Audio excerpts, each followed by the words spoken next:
can't even look at you right now. I don't even know why I'm over here. Why don't you like me anymore? Well, currently right now we have no... moo? But where are the cows? I wanted to say beef, but I went with moo. I mean, that's where the beef comes from. There's no moo between us right now, but I have a feeling there's about to be. So I'm just preempting it by dramatically already sitting at a different table. Oh, you think we don't have moo? I'm telling you, we normally have some sort of moo. It's just usually me who feels it. Today then, ladies and gentlemen, on New Year's Eve, what better time to look back over the year? It was so long. Tomorrow you'll get like a proper New Year's special, but tonight have like I guess a pseudo also kind of that. It's a New Year's Eve special. It's different. Yeah, we're gonna compare our respective top 5 games of the year. And I don't know what he's chosen, but it won't be correct like my list is. Well, I don't know what he's chosen. And I don't know what large man whose name I forget has chosen. Tetsuzan! That's the one! I don't even know what he's chosen. And I don't remember what that cat in the background looking at some food bags has chosen. I just feel like he's just dramatically going around the hub with like dong and close up on someone's eyes. I don't know what Eric's chosen. I don't know what Alma's chosen. I don't know what Gemma's chosen. What about Rolly, the barrel bomb cat? So, how we've got this set up then is we each have a couple honorable mentions. We'll go back and forth, and then we'll see who's got better taste, clearly. So how do I win? It's not an actual competition. Oh, okay. I understand. All right, you can go first. What's your first honorable mention? My first honorable mention is Mario Kart World. What the fuck? I love Mario Kart games. I love Okay, them. this was a terrible idea. You've immediately just started wrong. And to be clear, it has so many issues. It is not a perfect game, but I played a lot of it and I enjoyed it a lot. And it's the first Mario Kart where you can do shit like proper wall riding. You can do like tricks off of the ground to jump onto stuff, and it's fun. It's fun. Was that this year? That was this year. That was like June, I think it was. It was Nintendo Switch 2 launch game. You played that? Yeah, I've got like 150 hours if I was gonna guess off the top of my head. By yourself? Well, I mean, multiplayer online with people I don't know, but yes, I suppose, technically speaking. That's as strange to me as being like, yeah, my honorable mention is Mario Party. I played 150 hours by myself. It just feels like that kind of game. Oh no, there's a lot of skill expression that I enjoy in inside of the kart racer.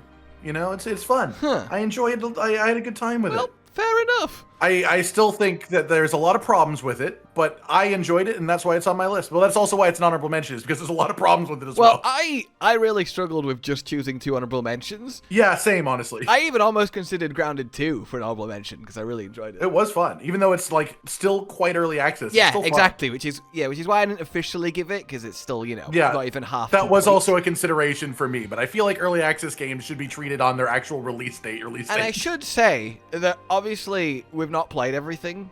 So I have imagined there's going to be some notable exceptions to this, like Silk Song probably, Ghost of Yotai, Death Stranding 2. Yeah, like I'm waiting for someone to be like, what about Blueprints? You're not talking about Blueprints. I haven't played Blueprints. I don't even know what that is. It's apparently a really cool puzzle game. I've heard great things about it every time I've heard it come up. Ball X Pit. People liked that for a while. I'm not going to spoil or anything, but I have played Ball X Pit. Oh, okay. Even silly shenanigans games like Peak. We did a little bit of Peak. Basically, from AAA to indie, there's a lot of games we've not played. So. It was also just a fantastic year for games. Like, there was so many good games this year. All right, my first honorable mention is Night Rain. Okay, yeah, I think that's entirely reasonable. Yeah, I think that's a pretty solid one. It was almost on the real top 5. That was on the cusp of my list. Just wasn't replayable enough for me. Yeah, it was like... They made an attempt at a roguelike and just like didn't go roguelike enough. yeah, that's the main thing. I wanted wackiness and synergies and powers and like Elden Ring, but crazy. But the thing is, I also really, really, really enjoyed the time I did spend in it, and I enjoyed every boss pretty much. And it did just feel like a cool, fun take on Souls while still feeling Soulsy. And I have just positive feelings about it. It just didn't go far enough. And then there wasn't for me, my feelings on that game are almost entirely rooted in the idea of being able to properly play Souls-esque combat with friends. Yeah. And I think that's yeah, fun. I think that is really, really fun. That is definitely the highlight. Like the triple pro and noobs were fantastic. Oh, those were awesome. I also got to play games with people that I don't get to play as often with because they usually play different types of games and I like playing multiplayerly. And that game allowed that to let me have more friends in my life than I'm normally allowed to interact with them because of game. So I respect Night Rain a lot. Not normally allowed to interact with people. It's I don't know. sad. You know, you got friends that play certain types of games and friends that play other types of games, and sometimes you just don't get to play with some of them very often. Also, I love the idea that we're having this conversation in the Gathering Hub, just yelling between tables as people walk up and down the middle. Not even facing each other. Yeah. And mine is Night Rain. I gotta say, something that really annoys me in real life is when someone is actively walking away from me while still talking to me. It's like, I can't hear you. That's not how sound works. But yes, Night Rain, I loved it. It came this close. Like, by this close, I mean it was actually in a top 5 spot, and this was a last-minute switcheroo when I remembered something. So, yeah. I would say it was 2 steps off of my honorable mention for me personally. I also really like Night Rain. All right, what's your next honorable mention? My next honorable mention is probably going to surprise people. It's Mafia: The Old Country. You're so weird. Look, I like atmospheric story games. Is that weird? Is that unusual? You play all these games that no one else plays, that no one's ever heard of. Mafia 2 was one of my favorite games of all time. Like Mario. No one's ever heard of Mario. Yeah, no one's heard of a Mario before. Mafia 3 was a disappointment for me personally. I know there's people that do enjoy it. Mafia: The Old Country was like a much smaller game. They weren't intending to be as big, but it was just very, very immersive and atmospheric, and I loved the story, the music. It's just a very, very fun game if you want to just sink in. I have no concept of what this is. You're talking about it like I know what it is. I don't even know what genre it is. Well, I'm talking to the audience. It's the Mafia games. I don't even, like, it's a story action game. Is that like the based funky on, like, ones Mafia, where you walk around like, the town beating people up and it's like really exaggerated? No, picture like Grand Theft Auto, but it's more serious and it's like a Mafia movie as a video game. Okay. And then there is silly stuff, but like the story is really serious and in depth. And am I thinking of different games like that? Are Yakuza games a thing? Yeah, I think you're thinking of Yakuza, yeah. I'm thinking of the Yakuza games, aren't I? Which I've never played, but they've always been on my list of things that I want to get into that series eventually, because it just seems wacky as hell. All right, what's this shenanigans called? Mafia: The Old Country. Mafia: The Old Country. Oh, weird looking game. It's just essentially, imagine you're playing through a 12-hour Mafia film, essentially. Oh, I see. Oh, no, it does actually look quite atmospheric. It's really genuinely, like, if you want to just sit down and enjoy a nice story, it's really good for that. So it's an RPG. Yeah, essentially, like, there's no, like, skill tree type stuff, but, like, it's just an immersive action game that's mostly about the story more than anything else. All right. Well, my next honorable mention is, and this was a very late entry because it came out in December. Ooh. Actually, I lied to you completely. It came out at the end of November. Okay. It's called Of Ash and Steel. It sort of sounds familiar. I don't know this, though. So anyway, what's your number 5 then? Oh, you don't want to explain what it is at all? All right, so talk about it for the people. What is my joint favorite game of all time? Gothic Witcher 3? Okay, I mean, yes, but also Monster Hunter. But in any case, also Gothic 3 and the Gothic series in general is the answer, and they belong to a very special category of RPGs that is near and dear to my heart and everyone that plays them. Very niche kind of cult following, but it's known as an umbrella term as Eurojank, which basically is just an RPG that's got like. It was made by European people, I guess. A lot of charm to it, but there's also a lot of technical kind of, not so much issues with it, though sometimes like bugs and things, but it's very much not hand-holdy. You know, like no map, no quest objectives. The first level like one wolf you walk into will one-shot you. You just, it's very brutal kind of, for the love of the game made RPG. There's nothing like it. It's really difficult to explain. Sure. But in any case, the Gothic series is a dragon that I've been chasing throughout my entire life since playing it. And actually, Gothic 1 is getting an official remake that's coming out next year that's been in development for 6 years. Which I'm really, really, really excited about. Yeah, I mean, if they're working 6 years on a remake, they're putting some effort into it. Well, there's a lot of love to it. There's a lot on the line. Yeah, but in any case... Of Ash and Steel, and the original creators of Gothic Prototypes have now just dispersed and gone out of business, which is just really... Sorry, I feel the need to point out that I think you spent about 4 minutes talking about not this game. Well, I'm just kind of building up the point, right? You're getting there, yeah. I love this style of RPG, And this is the first game in a while that genuinely feels like it, which is no coincidence because it names the Gothic series as one of its inspirations. Yeah. Basically, okay, actually, I just realized, to give you a better idea, one of the ways the devs describe it is their own take on a fusion between Gothic and Witcher. Yeah, I mean, that's quite reasonable. I'd say that those games are of a very similar genre. But it's lowish budget, small team. There's a lot of immediate bugs and sequence breaking, quest deleting stuff going on with it. That's the jank part, which a lot of the time is quite charming. Like, one of the things that people do in Eurojank RPGs is learn how to, like, abuse combat AI. And depending on the type of person you are, you'll either look at that and go, that's ridiculous, why would I play that? That just looks unfinished.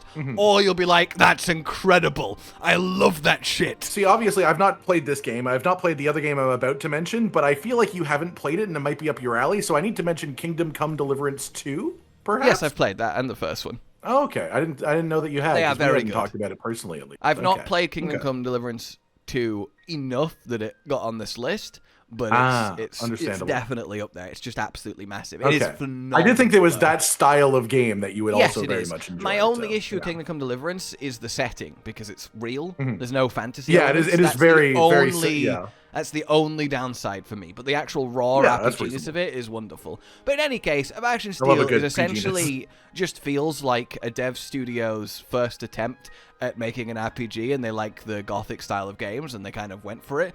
And, you know, it's really fun. I respect that. It's not the best looking visually. The combat's kind of bad. The voice acting's just fine. It's just the most perfect example of the full package. A technically bad or average game, but the sum of its parts makes that exact flavor of RPG that Gothic kind of pioneered. And I'm just I can dig that. I get that. I respect that choice. I wanted to mention it. That's my wild card. That's a good wild card. Wild card honorable mention. Which is why I'm surprised that neither of you are, because I don't think it'll be on your top 5. I really expected you to hit me with Pretty Derby for an honorable mention. It was like literally the one that would have made it if we had 3 honorable mentions. It was that close for me. Well, like, it's like, I can't. You can't in good conscience put horse girls on your honorable mentions for the year. Because it's just like, it's an addiction factory that then tries to pull money from you. And as much as I enjoy the gameplay and the horse girls, I have to understand that fact. I don't know, man. You were processed by that factory. I was. And then I managed to pull myself back out because I realized that it would be a problem. Oh my god. All right, what do you got in 5th place? 5th place, then. This one will probably be understandable to be on my list. Borderlands 4. Really? I really liked Borderlands 4. I thought about Borderlands 4 for all of 2 seconds before I went, nah. Okay, fair enough. I mean, the end game leaves a lot to be desired, but that's never what I've viewed Borderlands games as.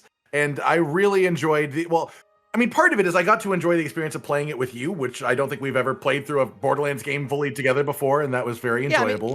I thought the humor was way better than 4. If I look at Borderlands 4 just through the lens of the campaign and then compare it to the other Borderlands game, I can understand why it's here. Yeah, that's basically it for me. Is I really enjoyed the gameplay. I enjoyed the story enough, and obviously the end game was the end game, but that's fine. I'm fine with that. I'm just not a huge fan of Borderlands like style to begin with. So you're not usually too much of a shooter guy. Yeah. Yeah,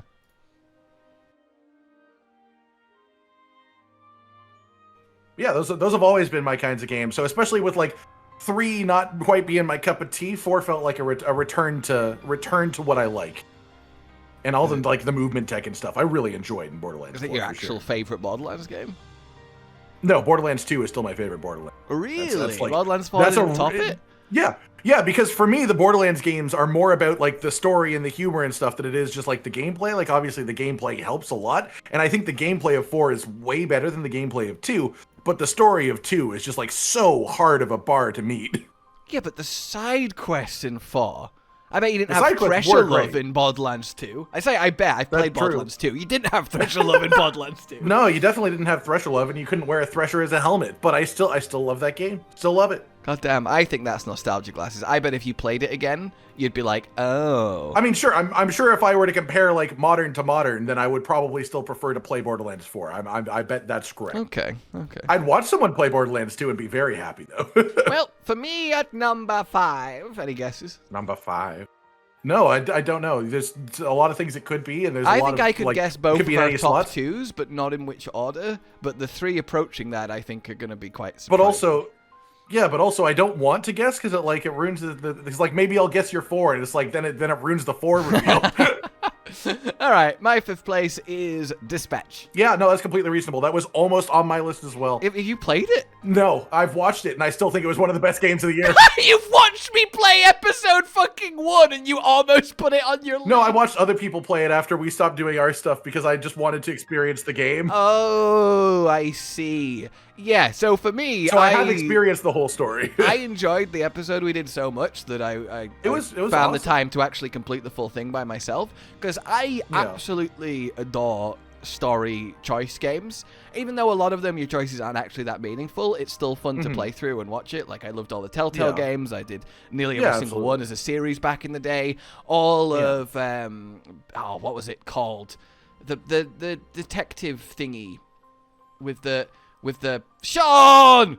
Yeah, what's that called? You've lost me. Sorry, did you not recognize the reference? You just yelled Sean back at me. You said yelled Sean, and I just yelled Sean. Yeah. You know, maybe it's not Sean? Heavy Rain, that's the one. Thank you. Oh, Heavy Rain. Okay. Yeah, Heavy Rain, Beyond Two Souls, Detroit Become Human. I wish there was another one at any point. Until Dawn, there's various horror spins on it. But it has been years since a new, actually good story choice game like that. And it was handled really, really well with Dispatch. Oh, it's There's fantastic. a lot of actual choices you could make that did actually change a lot of things.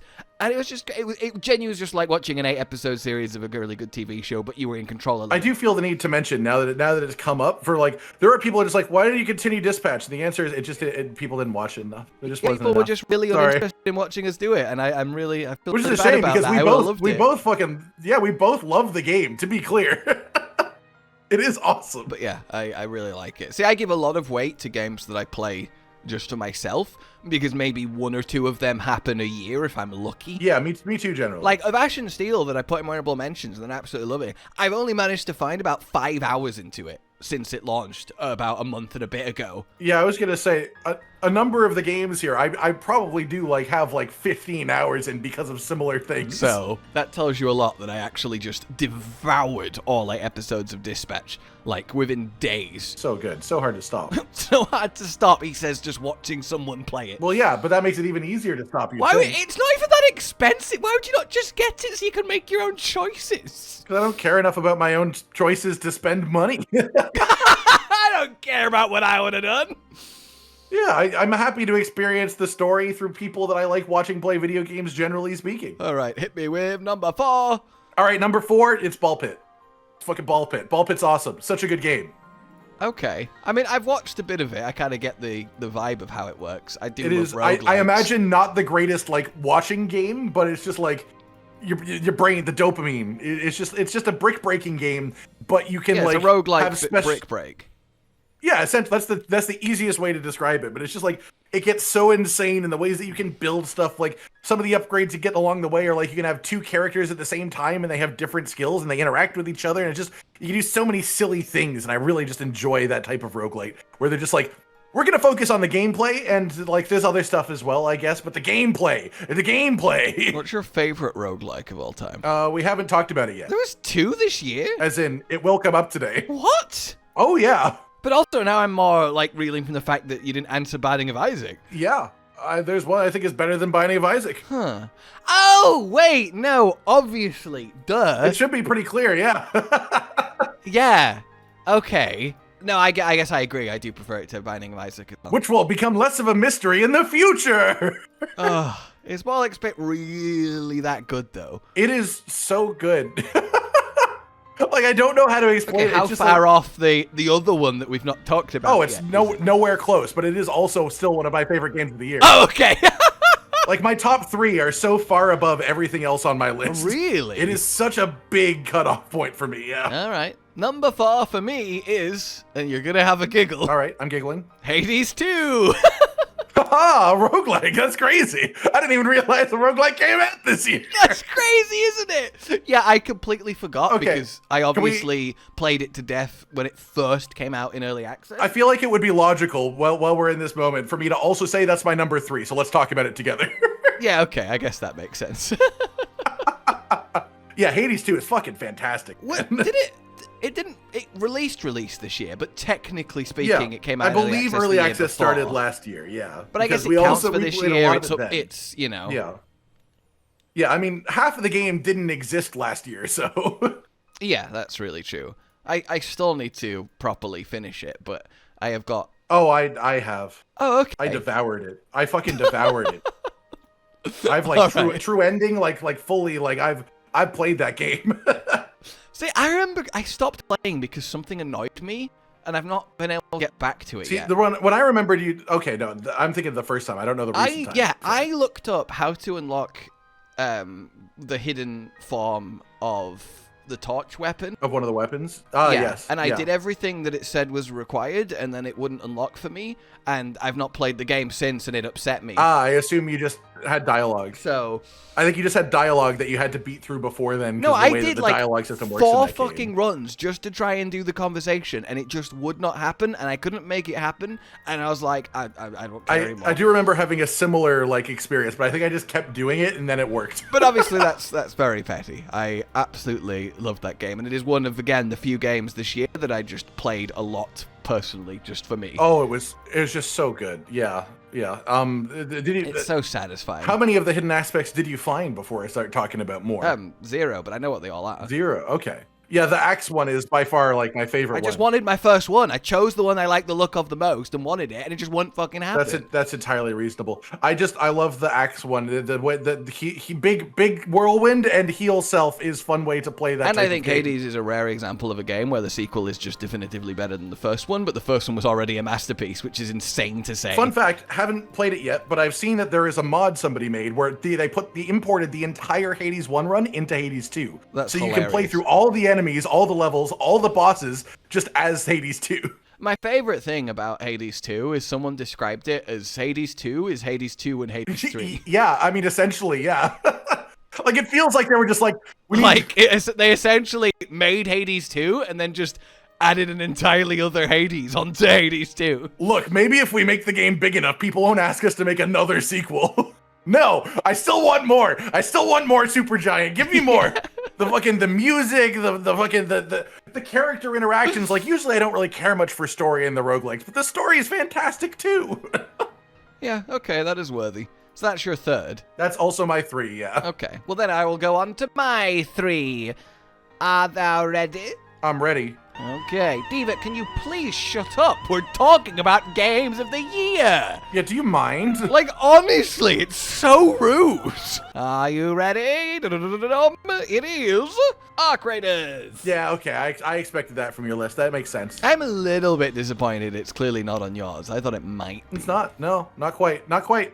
It would have. It was one of those things that was just off of my honorable mentions, but everything above it, I just enjoyed more. I have 260 hours in Arc Raiders. I think I have like 150, so I'm still in there, but yeah, not as much.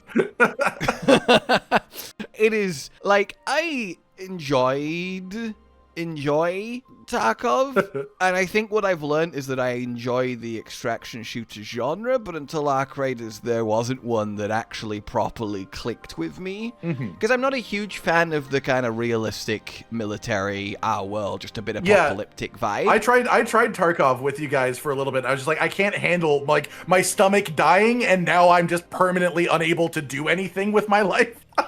And I'm just like in this raid where I'm like crawling and trying to get my way out for 30 minutes, you know?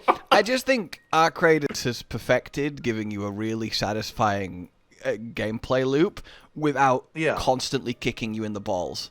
Yeah, it leaves that to the other players. Yes, it leaves that to the other players that say don't shoot and then shoot. And to be fair to it, I also love that you can do shit like just be a bard and play a recorder and people will just follow you around and have fun. Like, it's a social experiment. That's what I like about the game. The actual Arc, they might just genuinely be one of the best designed and realized enemies in a video game. Yeah. Like, the way they respond to everything around them and everything that you do to them, it's so ridiculous. I don't know if you've seen it, but they recently actually released a video showing how they made like the movement tech for them. Like, it's so cool. Very interesting. They fully model trained the AI over and over and over again so it could learn it's so neat how to pilot itself. Yeah, and the fucking sound design Oh my god. Oh, the sound design is incredible in that game. Like, just walking around in that game is like ASMR. Like, genuinely. It's just the, like, in a building, a hard floor with some reverb and arc raiders. Oh my god. I do love that level of sound design. Like, I'm a big fan of sound design, and they absolutely nail it in that game, for sure. Like, it could have been higher, but I think there's definitely been a few issues with the game. Mostly, I just want to keep playing it, but I'm out of stuff to do. That's kind of my biggest issue with the game, which I guess really isn't its fault, but at the same time... I think it's only its fault in the sense that it presents itself as something that wants you to keep playing it forever. And I absolutely adored the social experiment that it was. I never thought I would ever play a game of this genre where people are so, for the most part, agreeable, at least in solos. I do it. It's so good. It's like, even when you have someone who's like, don't shoot, and then they shoot you, like, that's a thing that you're going to remember forever. Like, that's just an ingrained part of your brain now. Yeah. It's basically, it's just been a big while since I've been properly addicted to a game's treadmill, because normally these days I don't have the patience or the ability to get sunk into it, but Arc Raiders was just yeah, that's it. Entirely fair decision. I fucking adore the PvP. I just love killing people, like, oh my god, and they get upset when they're on the floor, like, yes. Yeah, I love it when I stab someone with a knife and then they complain as they're bleeding out. I don't pull the I'm friendly and then shoot them, alright? I just kill people and revel in it. I've seen you do some pretty mean things that I won't repeat in front of our innocent audience. I saw a post saying, why do people just shoot me? And then the top comment was, number one, you have loot. They want number to. two, I want the loot. Yeah, I would just say, number one, I want to. It is an option. Yeah, number one, I want to. I wanted to shoot someone. Number two, I shot someone. All right, Number two, I shot someone else and needed to get rid of the witnesses. Also, I think it might be the best game I have ever played in creating, like, dynamic stories. Oh, it is fantastic. In the group of you playing with shenanigans happening. Like, it really is a natural storytelling game. The majority of my enjoyment from that game is from the fact that I played it with people and the experience I got to have with those people. All right, what's your second place? I really struggle to, like, split my number one and number two, to be completely honest with you. I'm gonna go out on a limb and say we have the same number one and number two, but I think we've got them in a different order. I mean, I'll be honest with you, before we sat here, I kept thinking to myself, I think they're just tied. All right. I think I need to put Wild second. Oh! And it hurts to do that, because I absolutely fucking love this game, and I have, checks, 842.3 hours in it. However, which is a ridiculous sentence to say. Oh, all right. But, well, to skip ahead, Wilds is number one for me. Okay, yeah, entirely reasonable. I can't not give it, because Monster Hunter is much more than a game, and yeah, Wilds that's is not by any stretch of the imagination bad.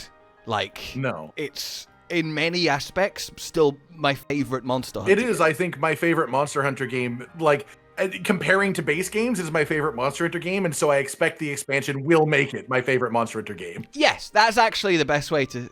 I think Wilds is my favorite base game. I think more fondly of World, but that's because of what it represented at the time. Yeah, especially, for us, but I and think our experience with that. Yeah, Wilds is my favorite, like, mechanical experience of a base game.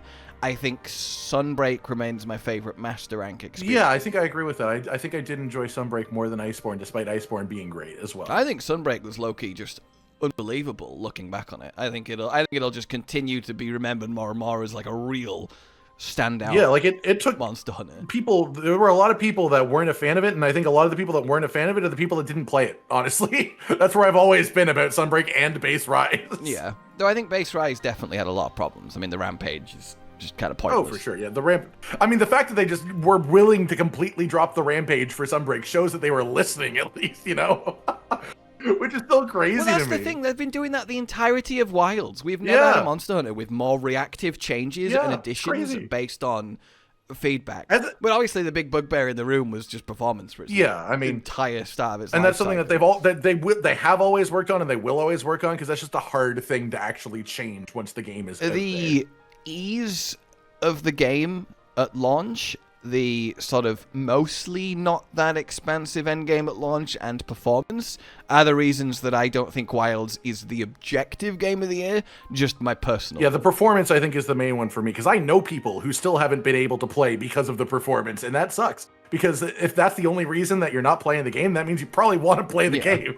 Like, so many people didn't enjoy like the story of Wilds and the walking bits between zones. Yeah, and that was. But for me, the actual campaign of Wilds is the best campaign experience in Monster Hunter I've had, and it's not even close. Like, it was so fucking good. Yeah, and like, compare it to, like, games that are built around their story and you're talking about a different thing, but that's not what we could do. Like, Monster Hunter is its own entire beast. There's nothing like it. It feels weird to even sit here and talk about Monster Hunter Wilds as an entry on this list, because everyone watching pretty much knows our extensive opinion on everything to do with Wilds. Yeah, like, honestly, before we started this, I asked you, like, should we even have Monster Hunter on a list, or should we just have it, like, an assumed #1 and talk about everything else? Yeah.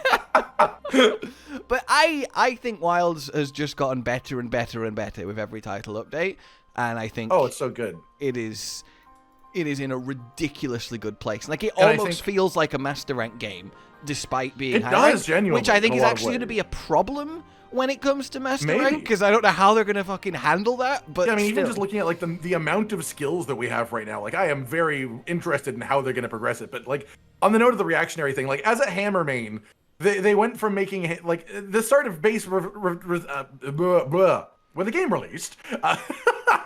Hammer was in a like, it was fun, it was all right, it was good, I enjoyed it, but like, it felt limited. And when they did the update that gave Hammer 2 more offsets and like all of the extra frames, like everything they did, it made me fall in love again with a weapon that I have loved for years. Yeah, I mean, bottom line, Monster Hunter Wilds has problems. It's still in contention my favorite Monster Hunter game, and it still is the best, like, my favorite game I've played this year. So, I mean, it just kind of is what it is at that point. For me, it's essentially tied. Like, if I had to erase everything or go back in time knowing what I know and only play one game, even ignoring YouTube and you guys, don't worry, I love you guys, but even pretending that's not a thing, I would still choose Monster Hunter Wilds. And when I ask myself that, and that's the answer, that is why it ultimately took first to the second place that I'm sure is your first. See, the thing is, you saying that makes me feel more confident in the way that I've done it, because as much as I would hate to have never experienced Monster Hunter, like, completely work aside, the other game had more of an impact on my, like, experience as a human being. That's crazy. I know, and I think we're at that point now, so I think we can reveal Clair Obscura Expedition 33. Mine was the Dino Blade demo. It was Dino Blade. Everyone knows that it was Dino Blade for both of us. Exactly. It was the Dino Blade. It was a dinosaur with a sword. What the fuck? Yeah, I know there was only like 2 boss fights, but like it was a complete project. Yeah, my second place was Expedition 33. Yeah, it's just what words can be said about that game that have not already been said? Like, the story is fucking breathtaking. It keeps you on the edge the whole time. The music is some of the best music I have ever heard in a video game. The artistic nature of the world, and it's so beautiful. It is a piece of art that you can interact with. I've still not finished it. Oh my god.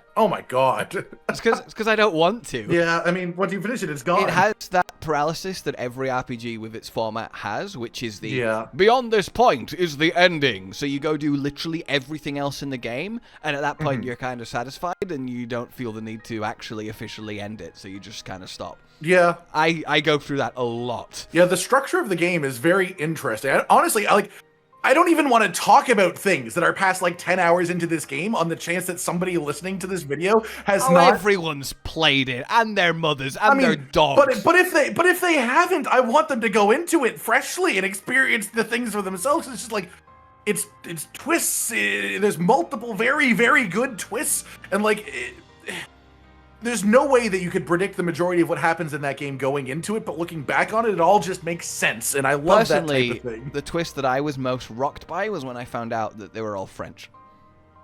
Yeah, I know, right? Who could have seen that coming? I can't believe I thought the Eiffel Tower was actually just the one in Disney reveal World. That they're all French. Fucking hell. Oh, surprise, mon ami. Well, just to take a single side character as an example of why I love the game so much, Esquier. I will never find something that, embodies what I want to be. That's because he just plays like a UOC. Yeah, that's what I'm saying. It's just like that's what I want to be. That's the type of being I wish to be in the universe. Yeah, I love turn-based RPGs, and I've not even played one, never mind played a good one in about probably 7 years.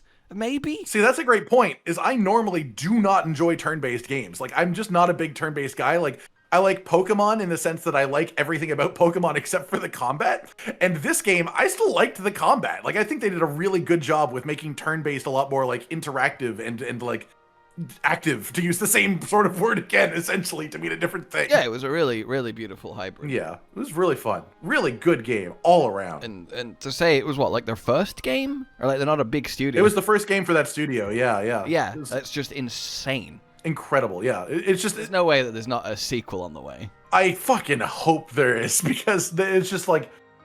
It has to be. Like, I have to imagine the budget wasn't crazy, and the amount they made from that game has got to be a lot. All right. I think that's both expected and fair. So we only actually have... I say only, it's the majority of the list, but we share 3 games in different places, which is actually less than I thought it would end up being.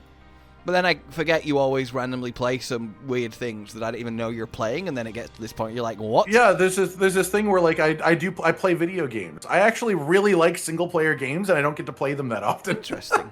All right, then, guys. I hope you're having a lovely New Year's Eve. I would also, of course, love to know your top 5 of the year. Tell us your games.